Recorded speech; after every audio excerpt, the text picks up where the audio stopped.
Olá, pessoal! Sejam muito bem-vindos ao UniFTC Talks, o podcast oficial da rede UniFTC.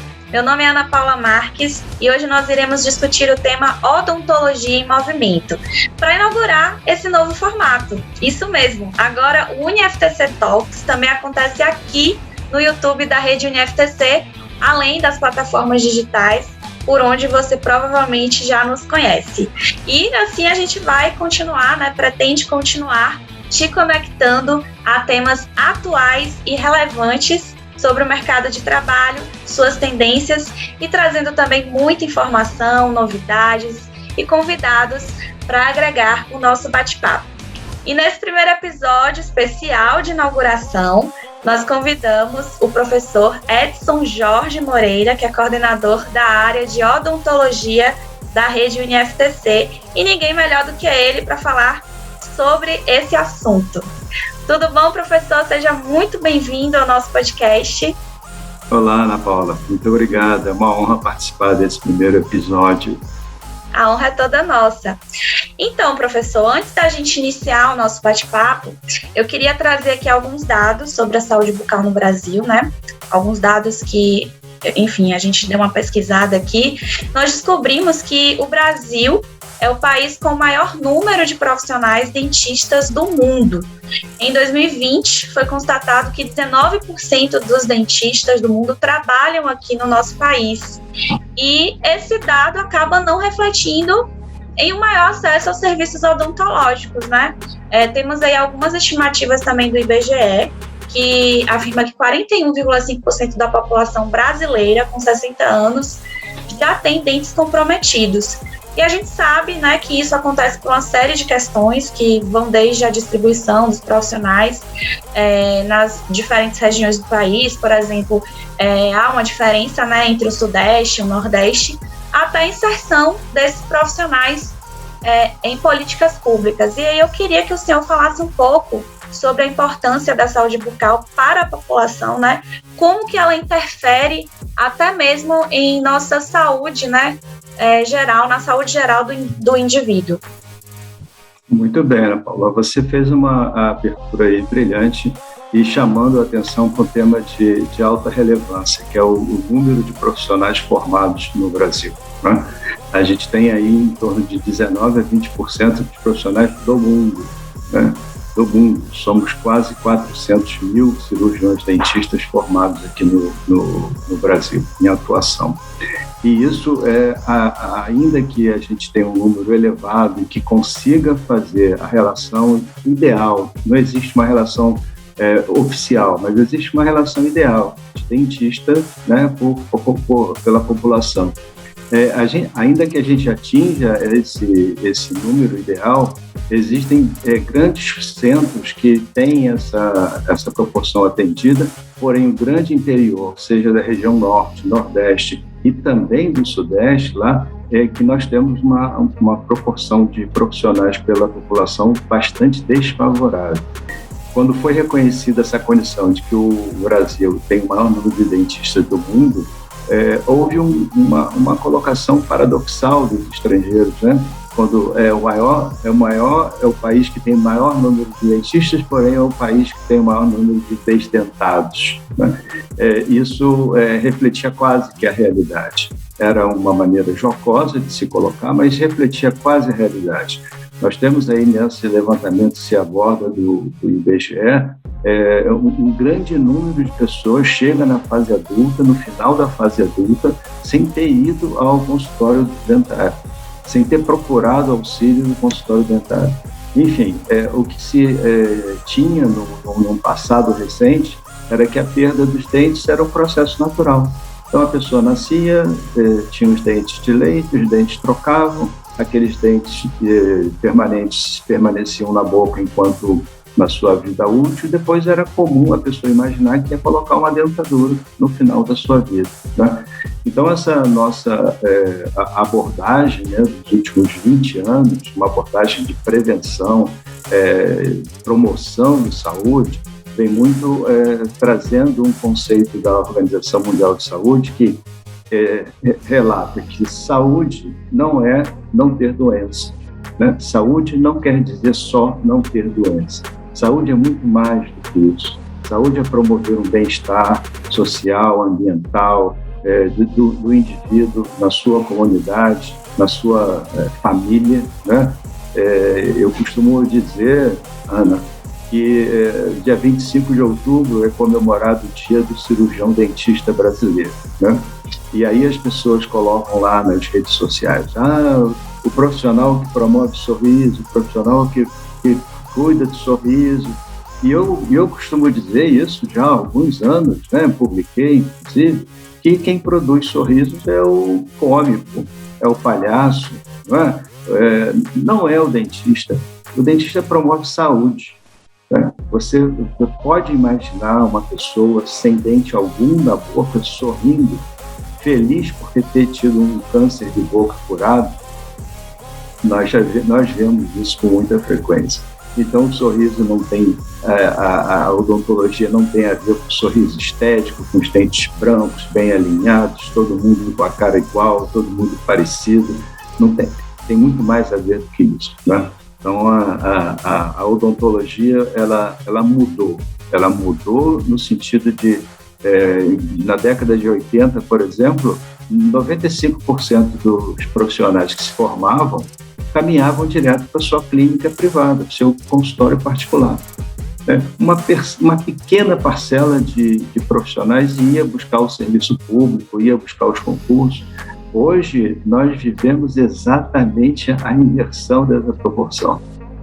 A grande maioria, cerca de 90% dos profissionais egressos, né, das várias instituições, os recém-formados buscam o serviço público. Então, isso, por intermédio do SUS, a gente tem um caminho, tem um canal de abertura para esses profissionais e tem enfim, gostaria de passar muito tempo aqui conversando com você sobre o Sistema Único de Saúde, que tem uma proposta belíssima, né? E no campo da odontologia traz desde a promoção de saúde até a execução do processo restaurador, do processo curativo. Então, há um mapeamento das condições em que as pessoas vivem, né? As visitas domiciliares, os dentistas fazem parte da equipe de saúde da família, eles fazem as visitas domiciliares, veem as condições em que as pessoas vivem, muitas vezes compartilhando escovas de dente, muitas vezes não utilizando fio dental, muitas vezes com hábitos deletérios de saúde. Então, ele tem a capacidade de mapear essas condições para trazer, né, para o consultório e daí estabelecer estratégias para cuidar desses problemas, desses agravos mais importantes. E aproveitando o que o senhor falou aí, né, dessa importância do convívio social, da qualidade de vida, que a saúde bucal, né, além da saúde física, ela também acaba afetando nessas questões mais sociais, na autoestima, por exemplo. E quando a gente fala em odontologia, né, é impossível não falar sobre as transformações que essa área vem passando nesses últimos tempos, como o senhor acabou de falar, né? Por exemplo, antes os consultórios, né, a maioria dos consultórios, pelo menos, eram voltados exclusivamente para serviços dentários. Não sei se eu posso falar assim, mas entenda como aqueles serviços que a gente conhece que o dentista, ele cuida apenas do dente, né? Mas hoje, né, não, isso já vem assim de alguns anos, né?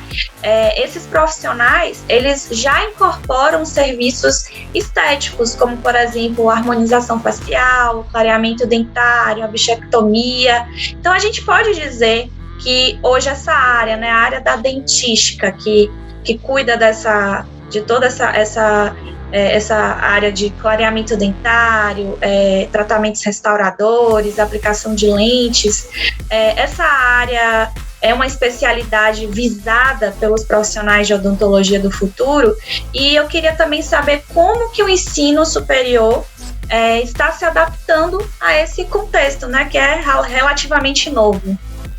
Muito bem. Ana Paula, se você me permitir, eu vou dar um capítulo anterior a isso, né?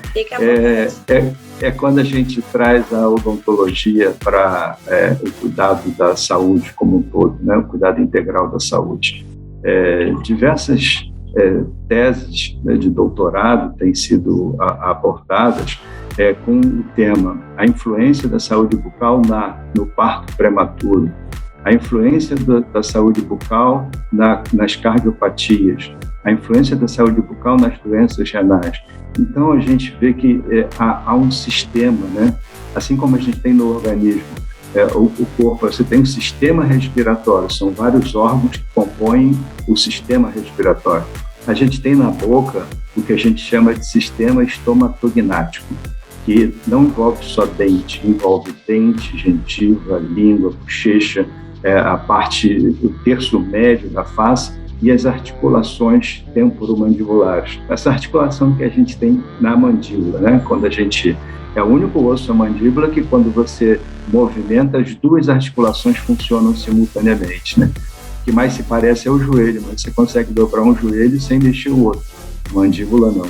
E isso traz um reflexo para cefaleias, dores orofaciais. Você tem condições sistêmicas que mimetizam dor de dente, né? Por exemplo, uma sinusite do seio maxilar, ela pode simular uma dor no dente, o paciente entra no consultório, isso já aconteceu comigo, que a minha especialidade é da dor, né? É endodontia, ele jura que é um dente, é esse dente, doutor, é esse dente, e na verdade o dente não apresenta nenhuma condição de anormalidade, o dente rígido, e aí a gente, óbvio, não pode fazer o diagnóstico de sinusite, mas pelo fato de reconhecer que não é dente, né, e que ele é encaminhado, é referido a um otorrino, a gente indiretamente está fazendo esse diagnóstico.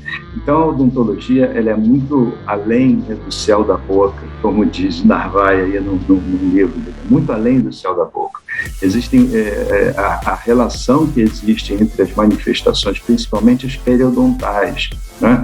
As doenças periodontais que atuam sobre os ossos e as estruturas de suporte dos dentes.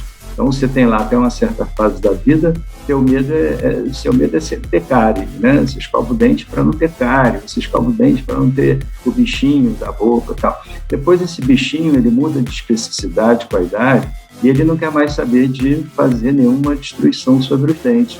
Ele começa a destruir a estrutura de suporte. É quando você vê dentes com mobilidade, pacientes que perdem dentes sem nenhuma cárie, sem nenhuma restauração, exatamente por conta disso. E esse sítio, né, que é o sítio periodontal, onde se acumulam esses micro-organismos, a gente tem uma série de relações com o comprometimento sistêmico.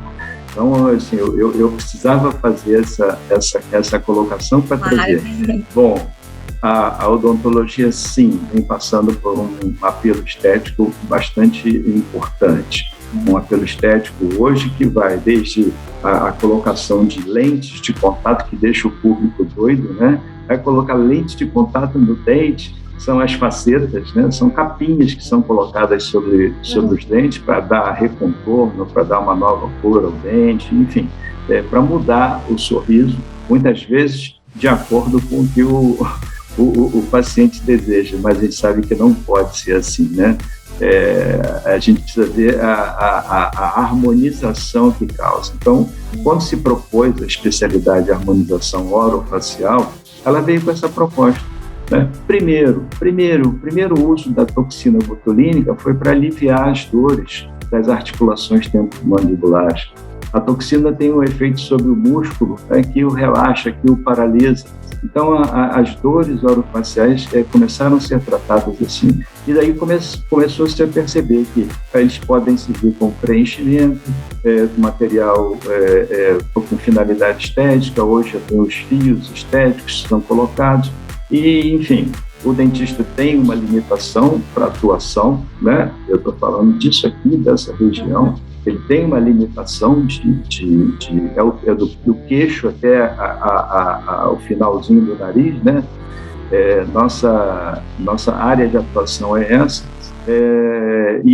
Daí para frente é com o médico. Mas isso é importante, né?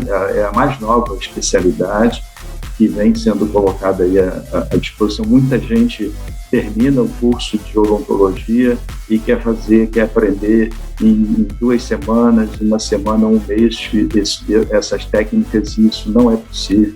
Existe um curso de especialização com 2 anos de duração, onde precisa ser revista a anatomia, ser revista todos os conceitos, né, farmacológicos, enfim, e estéticos e harmônicos, coisa que o dentista, durante a sua vida praticamente profissional, cuidou de fazer da estética dos dentes. Agora ele está fazendo uma estética mais, vamos dizer assim, mais visível externamente, tá?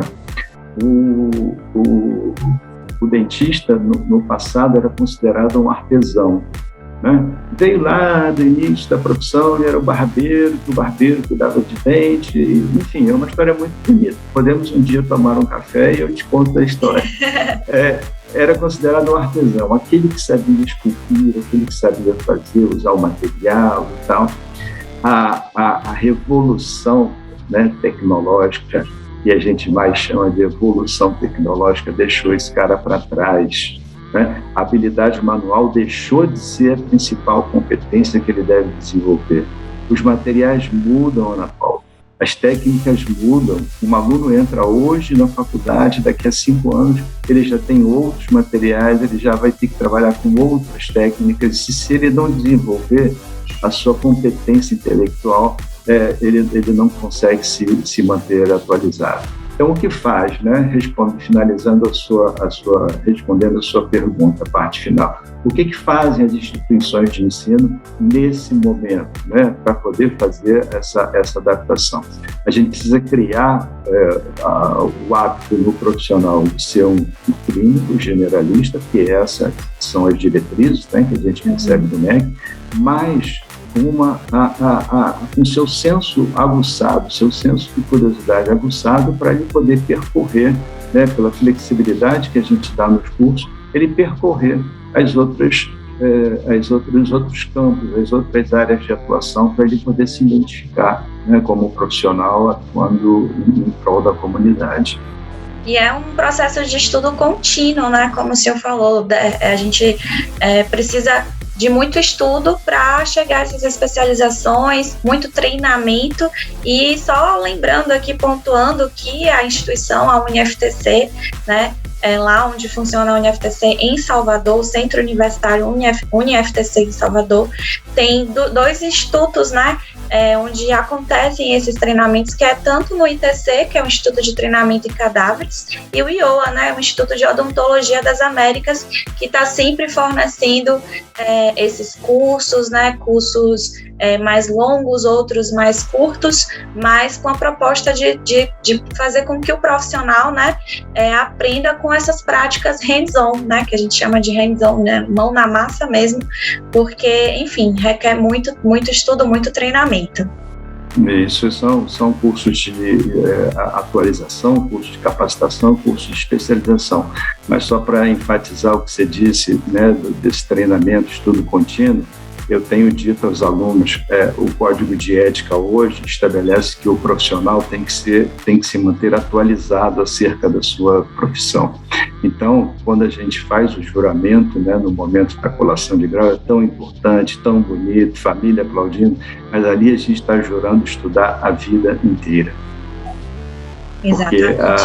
Porque o conjunto de conhecimento há 30 anos, entreguei minha idade. O conjunto de conhecimentos há 30 anos, lá na década de 80, demorava 10 anos para mudar, 15 anos para mudar. Hoje muda em 3 anos. Em 3 anos tudo é novo, tudo é diferente. Tudo se transforma. A gente acabou de passar aí por um processo de aceleramento ainda maior dessas mudanças, que foi o processo da pandemia, né? E aproveitando, engatando aqui que a gente está falando dessas transformações, dessa coisa do digital, né?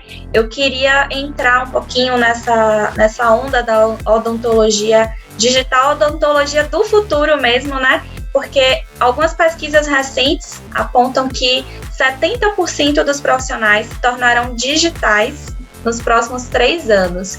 Eu estou falando da pesquisa de mercado de gestão odontológica, que se refere a 2020, né, uma pesquisa recente, que mostra que clínicas e consultórios que usam soluções digitais para a gestão odontológica faturam até mais do que, né, se a gente comparar as mais tradicionais. São 44% a mais de faturamento em cima das clínicas mais tradicionais, né?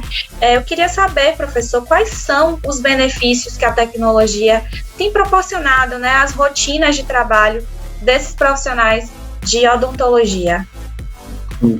A gente, quando fala em dentista, você imediatamente lembra daquele sujeito com um espelhinho na mão, uma sondinha do outro lado, investigando, aquele barulhinho assim, aquele barulhinho, né? Que a gente morre de medo. Você imediatamente pensa nisso. Essa é uma fase operacional, né? Essa é uma fase que nunca vai ser substituída pelo robô, jamais, né? Essa fase em que eu vou estabelecer o diagnóstico, fazer o planejamento, isso não vai ser substituído nunca. Agora, quase todos os outros procedimentos estão sendo substituídos por equipamentos, né, tecnológicos, equipamentos de vanguarda. Você já imaginou, eu tenho certeza que você não fez nenhum canal com essa jovem idade que você tem, mas um tratamento de canal, né, demorava 3, 4 sessões, dolorido, e o paciente, né, e era uma história, porque ele contava para o vizinho contava para o outro, e daqui a pouco tinha uma legião de medrosos, né, para fazer canal sem nunca ter experimentado. Se eu disser para você hoje que a gente pode fazer um canal em 15 minutos, né, em 15 minutos a gente praticamente resolver todo o caso, óbvio que 15 minutos é a fase do tratamento mesmo, né, não do preparo. Porque o avanço tecnológico nos permitiu isso, novos materiais, novas ligas metálicas, um motor que faz esse processo, né? Microscópio que permite que a gente enxergue aquilo que o olho não percebe, microcâmeras que entram na boca, né, intrabucais, que permitem que a gente tenha uma visão privilegiada da lesão. Então, eu olho da garganta para fora, né? Quando eu boto a câmera intraoral, eu vejo aquilo que eu não consigo enxergar, seja pelo ângulo do espelho, seja pela dificuldade de abertura de boca. E, além disso, eu tenho um arsenal tecnológico que facilita o meu trabalho de bancada, né? Isso que eu estou falando é o trabalho de cadeira, é aquilo que a gente usa no paciente. Mas o arsenal que a gente tem de bancada é algo assim inimaginável há 10 anos, Ana Paula. Eu não estou falando, na minha época, não. Há 10 anos, tudo isso era inimaginável. A colocação de implantes com alta taxa de sucesso, um prognóstico bem favorável, né? Ligas de metais, superfícies tratadas dos implantes, tudo isso trouxe uma nova vanguarda, né? Uma nova posição de vanguarda para a odontologia. E agora está indo no que você fala da odontologia digital, né? É para onde todo mundo olha, é o lugar que todo mundo pensa quando a gente fala em odontologia digital, é na reabilitação dos pacientes, né? Então, hoje você tem aparelhos, né? São scanners, o scanner bucal, em que você faz o rastreamento de todos os dentes e reproduz imediatamente na tela do seu computador, tridimensionalmente, com uma nitidez muito maior do que uma tomografia, por exemplo, computadorizada, e você vê a posição dos dentes e consegue projetar que posição você gostaria de fazer. Sabe? É uma restauração, vai fazer a ausência de um elemento, qual é o melhor ponto, qual é o melhor sítio para receber esse implante, para a angulação ser adequada, ser favorável. Essa tecnologia, ela é cara, ela não custa barato, né? Mas esse estudo que você mostra aí, você chama a atenção de que 70% estarão envolvidos, porque estão existindo laboratórios de prótese que estão adquirindo esses equipamentos e emprestando aos profissionais. Porque na ponta desse scanner, se não tivesse uma maquininha especial, né, uma maquininha fantástica, não seria tão vantajoso o seu uso, que é uma impressora 3D. Né? Eu estou resumindo aqui, impressora 3D para todos entenderem. É uma máquina que é capaz de esculpir a prótese exatamente com as mesmas características internas e externas que o scanner detecta. Então, assim, o que vai acontecer daqui a 5 anos, eu não sei, né? O que vai acontecer daqui a 5 anos, eu não sei, mas tenho certeza que vai ser um salto qualitativo da odontologia como ciência. A gente já deixou para trás aquilo de artesão, já deixou para trás aquilo de habilidoso. Para você ter uma ideia, num passado muito longínquo se fazia teste de habilidade manual para ser dentista no vestibular, né? A gente já sabe que isso é absolutamente, né? A habilidade manual se desenvolve. Meu filho de 7 anos foi a um congresso internacional comigo, né? Nós tínhamos acabado de trazer um material do exterior, da Suíça, para cá, e nós fomos fazer a apresentação desse material num hands-on. E aí apresentei a parte teórica muito rapidamente, tinha um mestre, doutores, especialistas na plateia, e aí no momento de se realizar o hands-on, o meu filho perguntou: papai, posso fazer? Tinha 7 anos. Papai, posso fazer? Eu falei: pode. Aí daí, a única coisa que eu fiz diferente para ele foi dizer a cor das limas, em vez de dizer o número ou a classificação. Ele chegou no final do trabalho igual a todo mundo, Ana Paula, igual a todo mundo. Nossa, que coisa, é sangue, é genética, coisa nenhuma, é um trabalho mecânico. Tudo que a gente faz em odontologia é um trabalho mecânico, mas que visa uma resposta biológica. E essa que é a nossa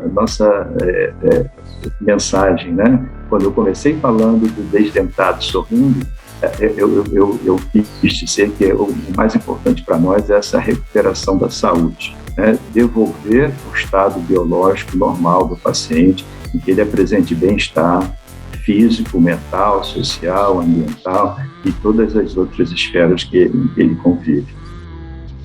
Maravilha, professor.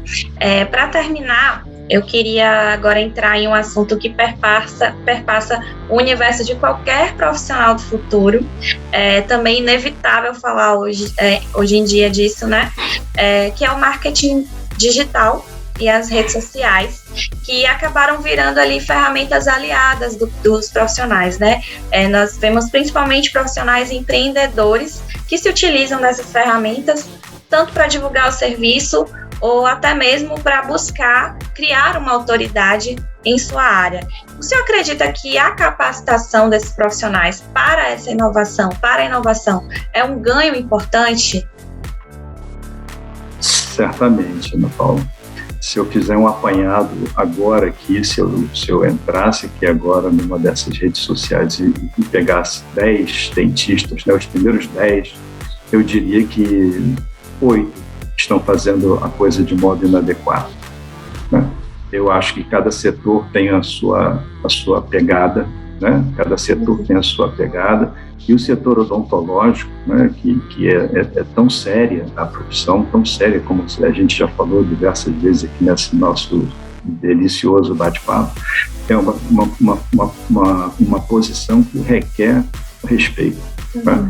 Então, assim, uma capacitação, né? Não vamos entrar nesse detalhe do que a gente vê, dancinhas, não sei o quê, mas eu quero dizer que, assim, o marketing digital ele pode e deve ser explorado pelo profissional, seja para divulgar a sua clínica, o seu negócio, seja para produzir conteúdo de informação valiosa para os pacientes. Todo mundo precisa disso. Quanto mais gente do bem estiver divulgando informações, mais bem informados estarão os nossos pacientes. Então, sim, é preciso haver uma formação para esses profissionais, para fazerem melhor a gestão dos seus negócios, né? A universidade ela vem mudando essa cara. Antigamente, a gente tinha pudor de falar de dinheiro, né, ao longo do curso, e hoje a gente vê que isso é inevitável. Tem que falar quais são as áreas, os campos, né, que o paciente pode atuar. Ele pode ser dentista de consultório, pode ser professor, pode ser auditor, pode ser perito, pode ser, enfim, inúmeras outras carreiras. Mas a maneira como ele divulga tem que ser igual, né? Ele tem que se posicionar eticamente, né? O Conselho Federal de Odontologia já estabeleceu essas normativas que muita gente colocava o antes e o depois, né? Antes e depois. Mas para se colocar o antes e depois tem uma série de critérios que precisam ser atingidos, porque senão a gente via casos, né, escabrosos aí em que o antes não tinha nada a ver com o depois. Enfim, então eu vejo sim a adesão desse profissional ou, né, o que no meu caso, a adesão a um profissional que possa sustentar essa minha vertente, né? Eu, por decisão, eu resolvi não aprofundar meus conhecimentos nessa área, mas eu tenho uma equipe de suporte que faz isso por mim. Então, em outras palavras, eu digo, isso é extremamente importante, né? Para divulgar o trabalho, realizar os cursos, enfim, mostrar as possibilidades, né,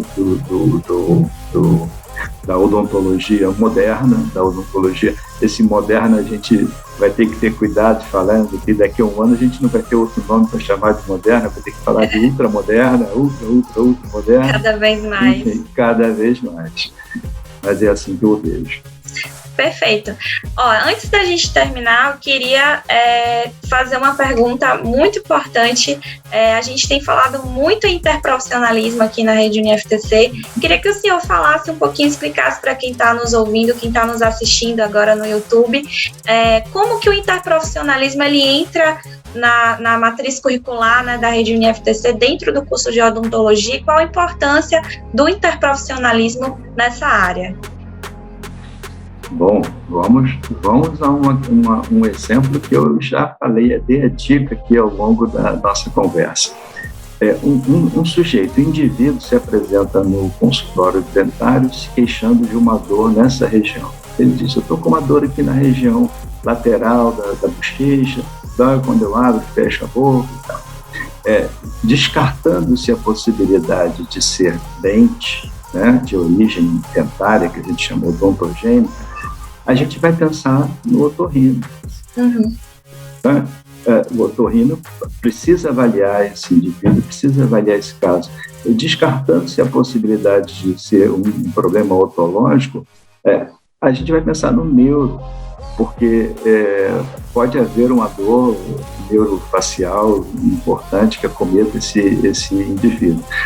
O dentista que é treinado, que é formado para resolver tudo com as ferramentas que tem, ele não enxerga ele não tem esse olhar interprofissional, ele não consegue ter essa abordagem interprofissional. Então, todos os casos que entra, ele se sentiria frustrado. Nossa, eu não consegui resolver a dor desse paciente, mas nem poderia. Isso não está no âmbito da odontologia. O que é responsabilidade minha, né, que a gente vê muito aí nas redes sociais, fazer o seu melhor, o melhor e tal. Eu fico até, às vezes, meio para baixo, né, quando eu vejo que todo mundo faz o melhor. E eu já há muito tempo, seguindo o conselho de um sábio mestre meu, faço o meu melhor. Eu me comparo comigo mesmo, né? Eu hoje sou melhor do que ontem e tal. E para ser melhor, né? Para eu ser melhor que ontem, eu tenho que reconhecer as minhas limitações. Então, numa equipe multiprofissional, onde haja essa abordagem interprofissional, todos tratando do mesmo problema, cada um trazendo a sua competência e um estudando o caso do outro, a equipe que trabalha comigo, né, de otorrino e de neuro, já sabe exatamente como as coisas funcionam, né? Já sabem, não vão saber tratar o dente, mas já conhecem. Então, isso que é o interprofissional, é nós entrarmos na seara do outro para que a gente possa produzir um bom resultado. Eu não estou falando de 3 pessoas em volta do paciente, cada um manipulando a sua parte. Eu estou falando de 3 pessoas numa mesa, sentados, pensando de que modo a gente pode tratar melhor. E nessa pegada, os cursos de saúde da UniFTC, eles apresentam essa característica marcante do interprofissionalismo. E assim a gente chega ao fim do nosso podcast UniFTC Talks, Odontologia em Movimento.